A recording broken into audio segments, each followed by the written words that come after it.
Hello दोस्तों, नमस्कार। हर्षित success classes में आपका स्वागत है।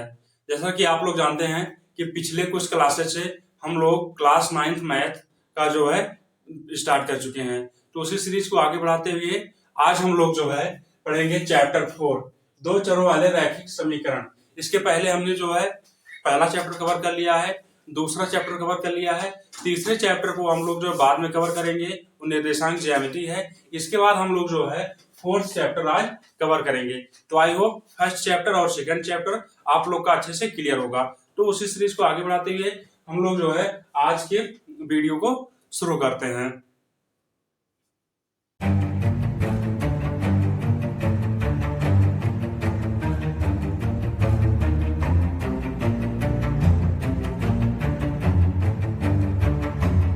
तो यहाँ पे आज जो है हम लोग को क्या पढ़ना है? दो चरों वाले रैखिक समीकरण, linear equations into variables. Chapter का नाम क्या है? चैप्टर का नाम है दो चरों वाले रैखिक समीकरण, लीनियर इक्वेशंस इनटू वेरिएबल्स। इसका मतलब यह है कि दो चरों वाले रैखिक समीकरण मतलब कोई समीकरण ऐसा समीकरण होगा जो रैखिक होगा, ऐसा समीकरण होगा जो रैखिक होगा, लेकिन उसमें दो वेरिएबल जो है प्रेजेंट होंगे। क्या है कंडीशंस, क्या रहेंगी दो चरों वाले रैखिक समीकरण के लिए? उसमें दो चर होंगे और जो है वो रैखिक समीकरण होगा। ठीक है, तो आज इस पूरे चैप्टर में इसी के बारे में हमें जो है स्टडी करना है। तो इसके पहले हम कुछ और टर्म्स के बारे में जानेंगे, उसके बाद हम अपने जो है मेन चैप्टर की तरफ जो है मूव करेंगे। चलिए बिना देरी किए हम जो है स्टडी शुरू करते हैं। तो यहाँ पे जो है जो पहला पॉइंट है हमारा रैखिक समीकरण। सबसे पहले हम लोग जानेंगे कि रैखिक समीकरण क्या होता है, क्योंकि यहाँ पे चैप्टर के नेम में आया दो चरों वाले रैखिक समीकरण। ठीक है, दो चरों वाले रैखिक समीकरण को बाद में जानेंगे, पहले हम लोग ये समझ लें कि रैखिक समीकरण क्या होता है। उसके बाद फिर जो हम समझेंगे कि एक चर वाले रैखिक समीकरण, क्योंकि यहाँ पे है दो चर वाले रैखिक समीकरण। तो सबसे पहले हम लोग को ये पता होना चाहिए कि एक चर वाले रैखिक समीकरण कैसे लिखेंगे, तभी तो हम लोग जो है दो चर वाले रैखिक समीकरण आसानी से लिख पाएंगे। इसके बाद जो है तीसरा पॉइंट हम लोग जो पढ़ेंगे यह एक चर वाले रैखिक समीकरण का हल, solutions of linear equations in one variable. मतलब ऐसा समीकरण होगा जो रैखिक होगा और उसमें केवल एक ही वेरिएबल जो है उपस्थित होगा। तो उसका सॉल्यूशन कैसे निकालते हैं, उसमें जो भी वेरिएबल दिया गया है उसका उसकी वैल्यू कैसे फाइंड करते हैं, तो इसको जो है इस पॉइंट में हम लोग जो है स्टडी करेंगे। उसके बाद हमारा फोर्थ पॉइंट क्या रहेगा? दो चरों वाले रैखिक समीकरण। अब जो है यहाँ से हम अपने चैप्टर की तरफ मूव करेंगे। यहाँ पे क्या है? दो चरों वाले रैखिक समीकरण। अब यहाँ पे हम लोग इसमें ये पढ़ेंगे कि रैखिक समीकरण होगा, लेकिन एक ही रैखिक समीकरण में दो चर उपस्थित होंगे। इसके बारे में हम लोग को जो है इसमें पढ़ना है। उसके बाद जो हमारा पांचवा पॉइंट होगा, इसमें पांचवा पॉइंट क्या होगा? दो चरों वाले रैखिक समीकरण का हल, solutions of linear equations into variables. तो अब लोग जो है इस पॉइंट में हम लोग जो है स्टडी करेंगे कि अगर दो चर वाले रैखिक समीकरण दिए गए हैं तो उसका जो है हम लोग हल कैसे निकालेंगे, या उसमें जो भी वेरिएबल्स दिए गए हैं उसकी वैल्यू कैसे फाइंड आउट करेंगे। उसके बाद जो हमारा सिक्स या इसमें पॉइंट है दो चरों वाले रैखिक समीकरण का आलेख। ठीक है, इसमें ये करेंगे कि जो भी हमारा इक्वेशन फाइंड होगा, जो भी हमारे जो है आंसर फाइंड होंगे, उसको जो है उसके हेल्प से हम उसको जो है जियोमेट्री पे कैसे रिप्रेजेंट करेंगे या फिर निर्देशांक ज्यामिति पे उसको कैसे रिप्रेजेंट करेंगे, इसके बारे में हम लोग जो है इसमें स्टडी करेंगे।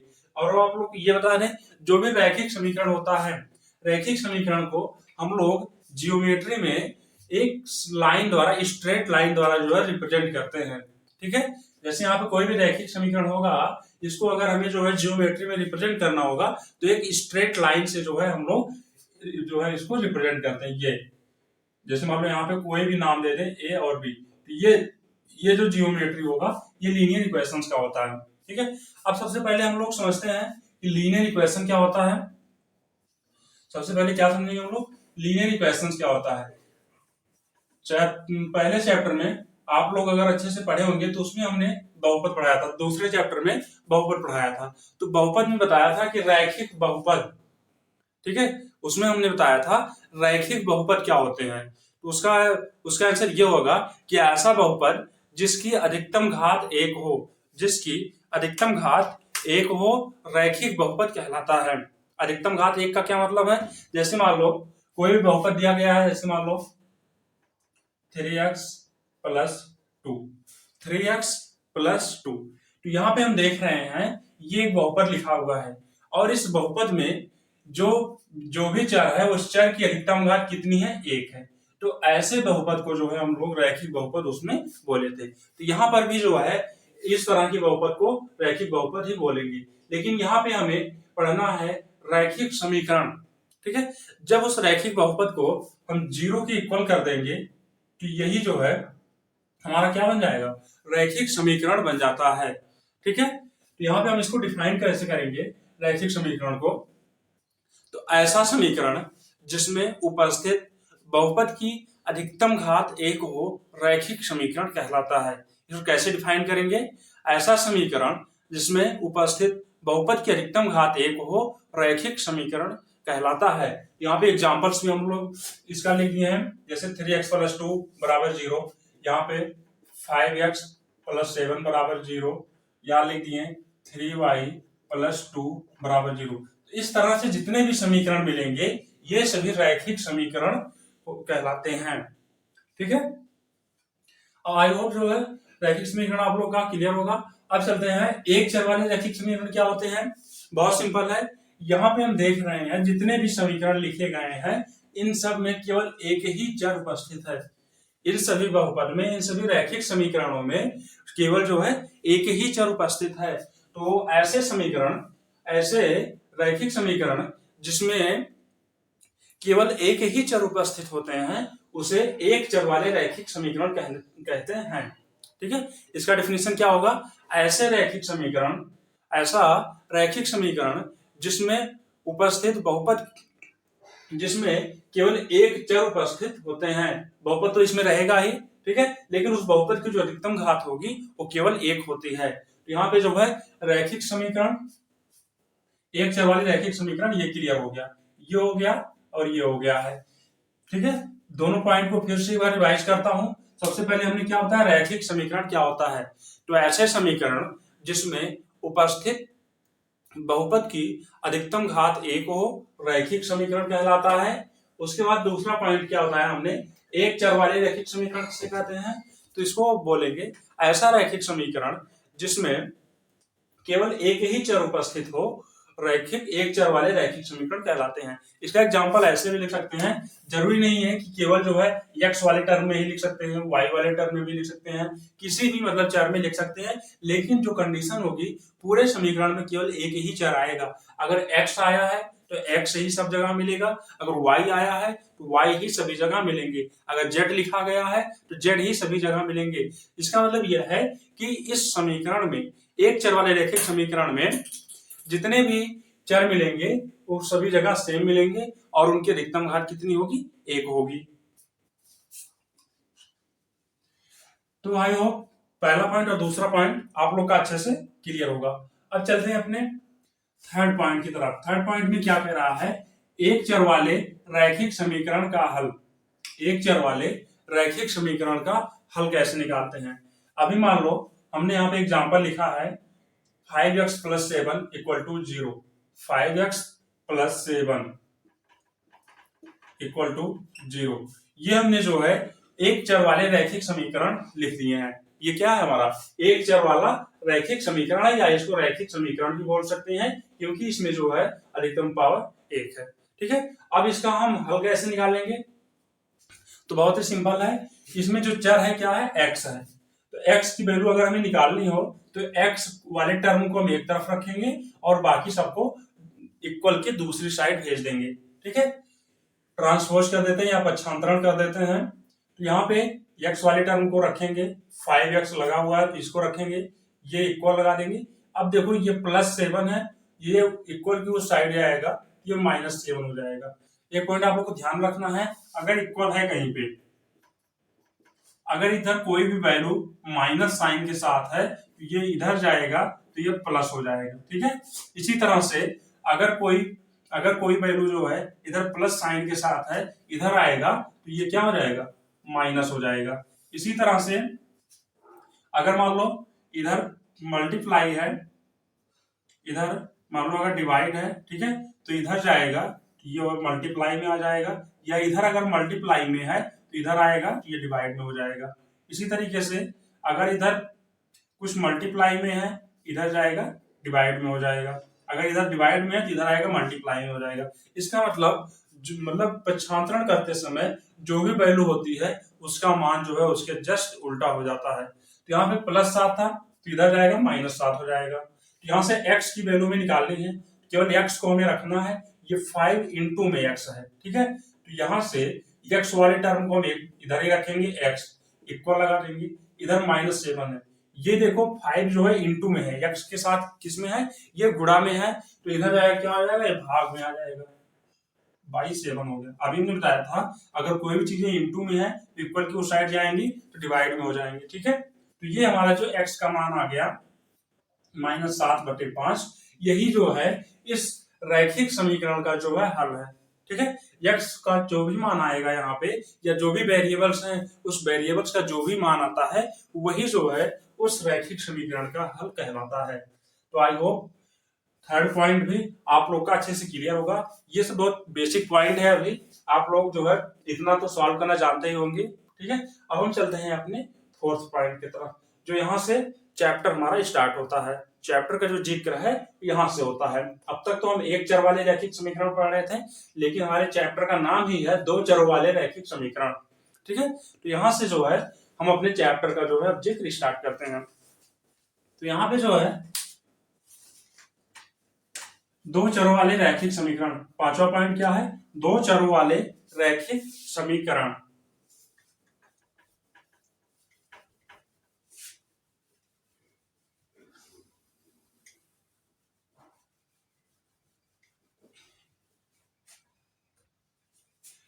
तो सबसे पहले हम इसका डेफिनेशन समझते हैं। इसका डेफिनेशन क्या होगा,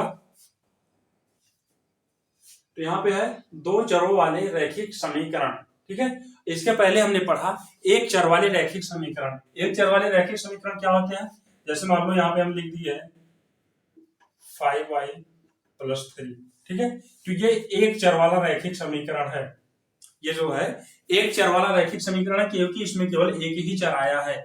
अगर हमें दो चर लाना है, यहाँ पे दो चर वाले रैखिक समीकरण अगर हमें बनानी है, इसका मतलब हम अगर जो दूसरा वेरिएबल इसमें लिखेंगे वो भी जो है रैखिक ही होना चाहिए, मतलब उसकी घात जो है एक होनी चाहिए। यहाँ से मान लो अगर हम 3x लगा दें, 3x प्लस माइनस कुछ भी लिख सकते हैं, ठीक है। तो ये जो हमारा हो गया ये दो चर वाले रैखिक समीकरण हो गया। कैसे होगा दो चर वाले, दो चर वाले इसका मतलब इसमें इस पूरे समीकरण में दो चर है, एक चर x आया है एक चर y आया है, इसका मतलब यह है ये तो दो चर वाला हो गया। अब देखिए रैखिक है कि नहीं है, यहाँ पे देखते हैं पूरे समीकरण में x की जो अधिकतम घात है एक है और y की जो अधिकतम घात है एक है, ठीक है। तो इसका मतलब यह है कि अधिकतम घात एक है अगर किसी भी समीकरण में उपस्थित चर का, तो रैखिक समीकरण होता है। और दो चर आए हैं इस समीकरण में, इसलिए इसको नाम दिया गया दो चर वाले रैखिक समीकरण। इसका मतलब इसको डिफाइन कैसे करेंगे, तो ऐसे समीकरण, ऐसे रैखिक समीकरण जिसमें उपस्थित दोनों चरों की अधिकतम घात एक हो, दो चर वाले रैखिक समीकरण कहलाते हैं। ऐसा रैखिक समीकरण जिसमें उपस्थित दोनों चरों की अधिकतम घात एक हो, दो चर वाले रैखिक समीकरण कहलाते हैं। एक एग्जांपल हमने लिख दिया है, इसका जो ये किस फॉर्म में होता है, इसका जो जनरल फॉर्म होता है दो चर वाले रैखिक समीकरण का, ये होता है ax + by + c। कोई भी रैखिक दो चर वाला रैखिक समीकरण मिलेगा इसी फॉर्म में आपको मिलेगा, ठीक है। इसी फॉर्म में आप लोग को मिलेगा। जैसे यहाँ पे a है, a के स्थान पे 3 है, x हो गया, प्लस b के स्थान पे 5 है, इसके बाद y हो गया प्लस c बराबर 0, ठीक है। तो आई होप ये जो है आप लोग का अच्छे से क्लियर होगा। अब हम चलते हैं अपने नेक्स्ट पॉइंट की तरफ। इसमें क्या है, दो चरों वाले रैखिक समीकरण का हल, दो चरों वाले रैखिक समीकरण का हल, solutions of linear equations in two variables, ठीक है। अब इसमें जैसे हमने अभी यहाँ पे पढ़ा था एक चर वाले रैखिक समीकरण का हल कैसे निकालेंगे, तो इसमें सिंपल सा था, एक ही चर था तो उसको पक्षांतरण करके हम जो है x का मान निकालेंगे, या फिर जो भी चर आया है इस समीकरण में हम उसका मान निकाल लेते थे। लेकिन यहाँ पे दो चर आए हैं, दो चर वाले रैखिक समीकरण का कैसे हम लोग हल निकालते हैं इसको हम लोग सीखते हैं। देखिए सबसे पहले हम इसका कुछ एग्जांपल लिख लेते हैं। इसका कुछ एग्जांपल लिख लेते हैं। जैसे अभी हमने लिखा था 3x plus 6y plus 8 equal to 0। ठीक है, ये मान लो कोई दो चर वाला रैखिक समीकरण लिखा हुआ है, दो चर वाला रैखिक समीकरण लिखा हुआ है। तो इसको हमें जो है हल करने के क्या क्या स्टेप लेने होते हैं उसको हम लोग समझते हैं। तो सबसे पहले क्या करेंगे, इसमें से सबसे पहले क्या करेंगे, इसमें से हम लोग जो है x का मान निकाल लेंगे या y का मान निकाल लेंगे। सबसे पहले कोई भी मान आप निकाल सकते हैं, इसको जो है पक्षांतरण करके या ट्रांसफॉर्मेशन करके जो है हम लोग या तो x का मान निकाल लेंगे पहले या फिर y का मान पहले जो है निकालेंगे। चलिए यहाँ सबसे पहले हम y का मान ही निकाल लेते हैं। ठीक है, तो यहां से y वाले टर्म को एक तरफ रखेंगे, ये 6y इक्वल टू, ये देखो ये भी प्लस में है ये भी प्लस में है। ठीक है, तो ये हो जाएगा माइनस का 3x प्लस 8 माइनस का 3x प्लस 8 होगा। उसके बाद y की वैल्यू निकालनी है, तो यहां से हम y की वैल्यू निकालेंगे, ये आ जाएगा y इक्वल टू माइनस का 3x प्लस 8 बाई 6, माइनस का 3x प्लस 8 बाई 6 आ गया। ठीक है, ये y की वैल्यू आ गई, ये क्या आ गई, y की वैल्यू आ गई है। अब हमें जो है हमें तो केवल इसका सॉल्यूशन निकालना है, इसको मान लेंगे इक्वेशन 1।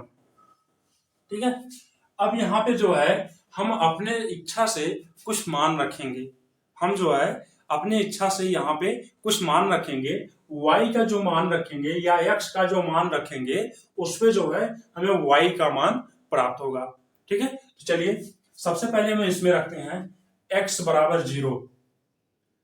x बराबर अगर हम 0 रख देते हैं तो y बराबर कितना प्राप्त होगा, इसमें x की वैल्यू 0 रखो, ये हो जाएगा y बराबर माइनस, x की वैल्यू अगर 0 रख देंगे तो ये पूरा 0 हो गया, केवल क्या बचेगा 8/6, 8/6 बचेगा। इसको और जो कैंसिल आउट करेंगे, ये हो जाएगा माइनस का 4/3। ठीक है, इसका मतलब क्या देखें हम लोग, जब हम लोग x का मान 0 रखते हैं तो y का मान -4/3 प्राप्त होता है। ठीक है, इसका मतलब x बराबर जब 0 रखेंगे तो y बराबर कितना आएगा, -4/3। पहला सोल्यूशन हो गया। ठीक है, इसमें जो है कोई फिक्स्ड आंसर नहीं होगा क्योंकि इसमें मान जो है अपने आप से रखा जाता है। ठीक है, इसका कोई फिक्स्ड आंसर फाइंड नहीं होगा और इस तरह से इसके हम जो है अनेक हल निकाल सकते हैं। ठीक है, जितना चाहे उतना हमें केवल मान ही तो रखना होता है, इसमें x के जितने मान रखते जाएंगे y के उतने मान हमें जो है प्राप्त होते जाएंगे। तो इससे ये पता चलता है कि इस समीकरण के हम अपने इच्छा से जो है कितने भी मान निकाल सकते हैं। चलिए दूसरा मान निकालते हैं। अगर x बराबर 1 रख दें, हम x बराबर 1 रख देंगे, इसमें y बराबर कितना मिलेगा, माइनस लगा हुआ है 3 इंटू 1। ठीक है, 3 इंटू 1 हो जाएगा, ये 3 प्लस 8/6, 8 3 11/6 माइनस का 11/6 होगा। इसका मतलब क्या हुआ, जब हम x बराबर 1 रखेंगे तो y बराबर कितना मिलेगा, -11/6। हालांकि जब आप लोग एक्सरसाइज सॉल्व करोगे तो इसमें ये सब इतना फ्रैक्शन में नहीं आएगा। ठीक है, ये इतना फ्रैक्शन में नहीं देखने को मिलेगा, सब जो है एक नंबर आएंगे। ठीक है, तो आई होप इसका हल निकालना भी आप लोग सीख गए होंगे। केवल ये करना है, सबसे पहले इसमें से या तो x का मान हमें निकाल लेना है या तो हमें y का मान निकाल के जो है फिर अपनी इच्छा से x के जो मान रखेंगे उसके अकॉर्डिंग हमें y के मान मिलते जाएंगे। ठीक है, जैसे यहाँ पे हमने x बराबर 0 रखा तो y बराबर -4/3 मिला। ठीक है, यहाँ पे x बराबर जब 0 रखेंगे सॉल्व करेंगे तो y का ये मान मिला, जब x बराबर 1 रखेंगे तो y का मान -11/6 मिला। तो इस तरह से हम इसका सोल्यूशन जो है निकाल सकते हैं। तो आई होप पहला पॉइंट, दूसरा पॉइंट, तीसरा पॉइंट, चौथा पॉइंट और पांचवा पॉइंट ये जो है सब आप लोग का अच्छे से क्लियर होगा। ठीक है, अब हम चलते हैं अपने 6th पॉइंट की तरफ। चलिए हम लोग देखते हैं 6th पॉइंट क्या है। 6th पॉइंट में क्या कह रहा है, दो चरों वाले रैखिक समीकरण का आलेख। ठीक है, अब मान लो कोई भी दो चर वाले रैखिक समीकरण हमें मिल गए तो उसको जो है हम कैसे आलेख पे या जो है निर्देशांक ज्यामिति पे या ग्राफ पे हम लोग उसको कैसे रिप्रेजेंट करते हैं, इस पॉइंट में जो है हम लोग जो है सीखेंगे। ठीक है, तो यहाँ पे सबसे पहले हम एक एग्जांपल ले लेते हैं दो चर वाले रैखिक समीकरण का। अब तक तो 5 पॉइंट क्लियर हो चुके हैं। ठीक है, अब 6वें पॉइंट पे चल रहे हैं, दो चर वाले रैखिक समीकरण का आलेख कैसे निकालते हैं। तो इसके लिए सबसे पहले जो है, सबसे पहले हम लोग एग्जांपल लिख लेते हैं, जैसे 2x माइनस वाई बराबर 0। हम लोगों ने जो है दो चर वाले रैखिक समीकरण ले लिया एक। ठीक है, ये दो चर वाले रैखिक समीकरण ले लिया। अब हम लोग देखते हैं कि इसको जो है कैसे हम लोग जो है इसको ग्राफ पे रिप्रेजेंट करेंगे। तो इसके लिए सबसे पहले हम इसके कुछ वैल्यू फाइंड आउट करेंगे। ठीक है, सबसे पहले हम इसकी कुछ वैल्यू फाइंड आउट करेंगे एक्स और वाई के, फिर उसके अकॉर्डिंग जो है हम लोग उसको ग्राफ पे रिप्रेजेंट करेंगे। चलिए सबसे पहले इसको आगे सॉल्व करते हैं, वाई का मान निकालते हैं। ये हो जाएगा 2x बराबर वाई, 2x बराबर वाई। ठीक है, तो यहाँ पे ऐसे आप लोगों को कुछ मान निकालना है। पहले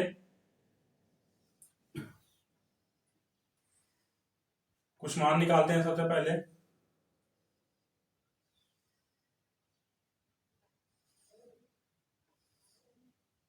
ये हो गया। ठीक है, यहाँ पे x लिखते हैं, यहाँ पे y लिखते हैं।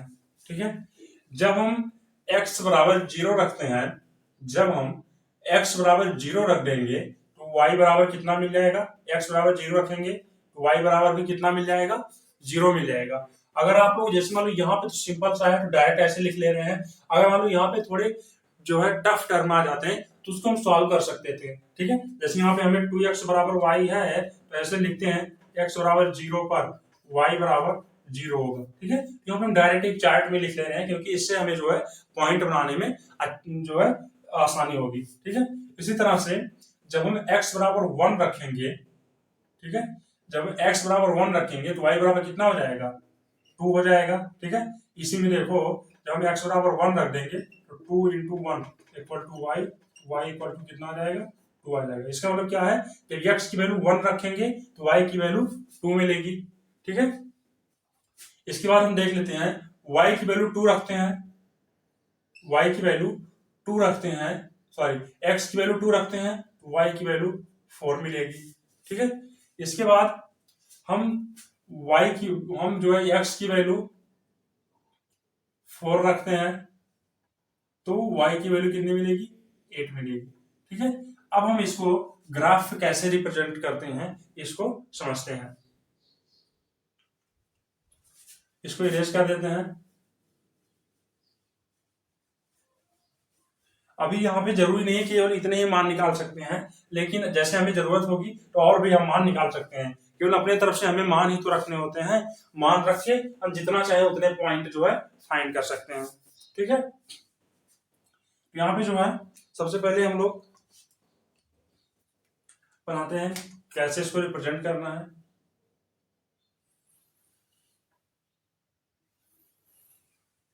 ये मान लो ये मूल पॉइंट होता है, इसका जो निर्देशांक होता है, निर्देशांक तो कुछ ना कुछ आप लोग पढ़े लिए होंगे। ठीक है, तो यहाँ पे देखते हैं, ये मान लो 1 है, 2 है, 3 है, 4 है, 5 है, 6 है, 7 है, 8 है। ठीक है, 1 हो गया, 2 हो गया, 3 हो गया, 4 हो गया, 5 हो गया, 6 हो गया, 7 हो गया, 8 हो गया। ठीक है, अब यहाँ पे देखते हैं हमें कितने पॉइंट हैं, हमारे पास कितने पॉइंट मिले हैं। पहला पॉइंट है हमारा 0,0, पहला पॉइंट क्या है, 0,0। ठीक है, x बराबर 0 है, y बराबर 0, तो पहला पॉइंट है 0,0। दूसरा पॉइंट है 1,2। ठीक है, ये पहले जो होता है x की वैल्यू होती है और दूसरे वाला टर्म जो होता है y की वैल्यू होती है। ठीक है, इसके बाद आया है 2,4, इसके बाद आया है 4,8। इतने पॉइंट हमें है। ठीक है, तो पहला पॉइंट हम देख रहे हैं 0,0, ये तो यहीं पर हो गया। ठीक है, उसके बाद दूसरा पॉइंट 1,2। ठीक है, ये ऐसे होता है 1 2 3 4 5 6 7 8 9। ठीक है, ये भी हो गया 1 2 3 4 5 6 7 8। ठीक है।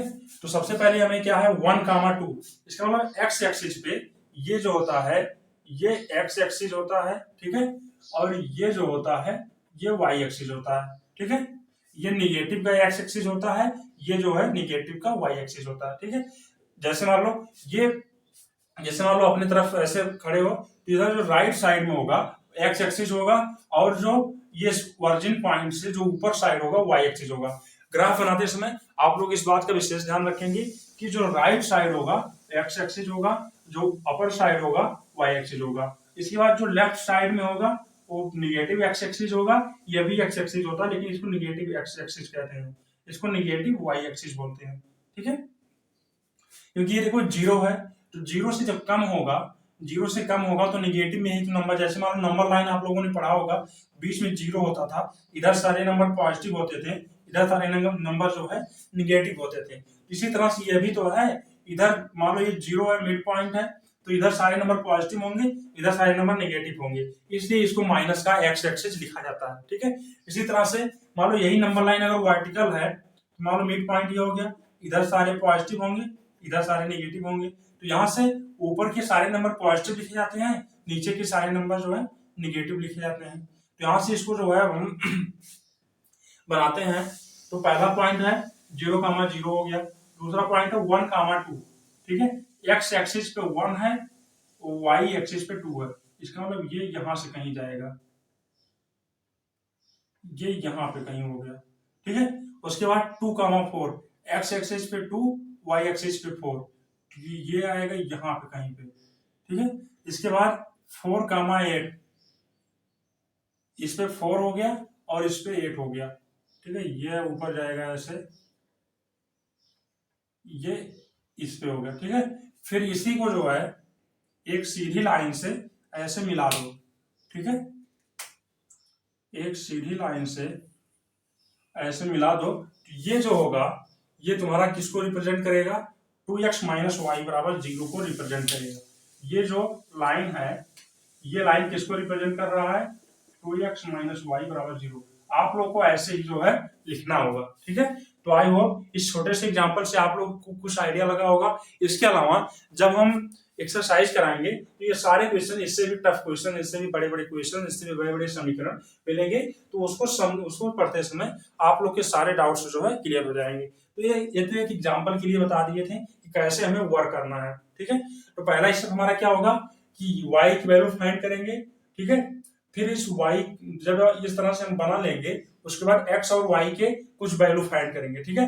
x का बराबर 0 रखेंगे तो y बराबर 0 मिलेगा, x बराबर 1 रखेंगे y बराबर 2 मिला हमें, x बराबर 2 रखें तो y बराबर 4 मिला। तो इस तरह से हमने पहले कुछ वैल्यू फाइंड किए, ठीक है, इतने वैल्यू हमने फाइंड किए। उसके बाद इस वैल्यू को हमने जो है ग्राफ पे रिप्रेजेंट कर दिया, ठीक है, ग्राफ पे रिप्रेजेंट कर दिया। तो यहाँ पे जो है हमें ये लाइन जो प्राप्त हुआ, इन सभी पॉइंट को मिलाते हुए जो लाइन बना, ये 2x-y का जो है आलेख है, ठीक है। इसका मतलब क्या हुआ कि 2x-y देख रहे हो एक सीधी रेखा मिल रही है, जितने भी रैखिक समीकरण होंगे उनका जो है उनका उनका जो आलेख होगा एक सीधी रेखा ही होती है, ठीक है। इसमें कुछ नोट पॉइंट लिखा देते हैं। नोट में यह है कि एक चर वाला अगर रैखिक समीकरण है, एक चर वाले रैखिक समीकरण में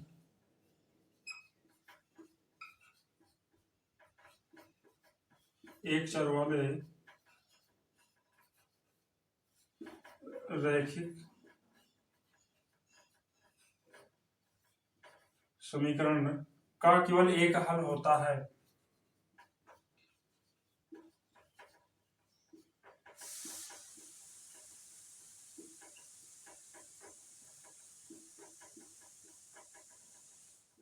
का केवल एक हल होता है, जबकि दो चर वाले रैखिक समीकरण में, ठीक है, दो चर वाले रैखिक समीकरण का, ठीक है, यहां पे लिख देते हैं दो चरों वाले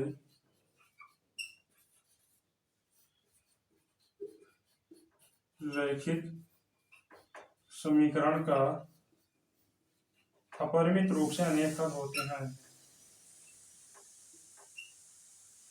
अपरिमित रूप से